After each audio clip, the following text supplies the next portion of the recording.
శ్రీ గురుభ్యో నమః. భగవద్గీత 2వ అధ్యాయం 11వ వచనం.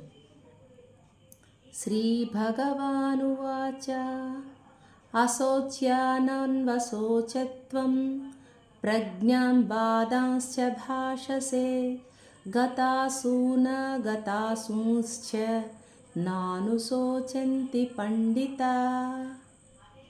ఓ అర్జున, నువ్వేంచి దుఃఖింపదగని వాటి గురించి దుఃఖిస్తున్నావు, పైగా పండితుడిలాగా మాట్లాడుతున్నాడు.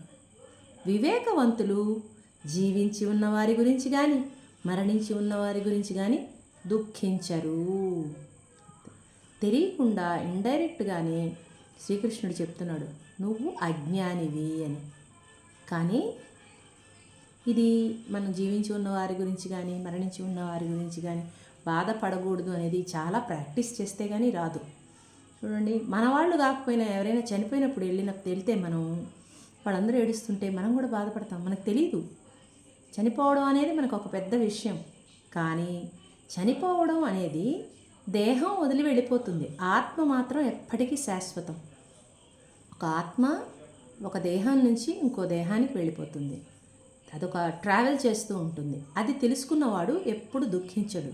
చూడండి, మనం ఒక్కోసారి అనుకుంటాం బయటికి వెళ్ళకపోతే యాక్సిడెంట్ అయ్యేది కాదేమో, ముందుగా హాస్పిటల్కి తీసుకెళ్తే బతికేవాడేమో. ఏ ప్రమాదం జరగకపోయినా టైం అయిపోతే అలాగా ఏ కారణం లేకుండానే చనిపోతారు. అది పండితుడు అవ్వడం, వివేకవంతులు అవ్వడం అంత ఈజీ కాదు, చాలా ప్రాక్టీస్ చేయాలి. ఆత్మ శాశ్వతమైనది, దేహం శాశ్వతమైనది కాదు అని. అందుకే శ్రీకృష్ణుడు అర్జునుడికి ఇలా చెప్పాడు, వాళ్ళ కోసం దుఃఖిస్తున్నావు ఎందుకు, నువ్వు దుఃఖించాల్సింది వేరే విషయాలు ఉన్నాయి, చెప్తాను అంటున్నాడు.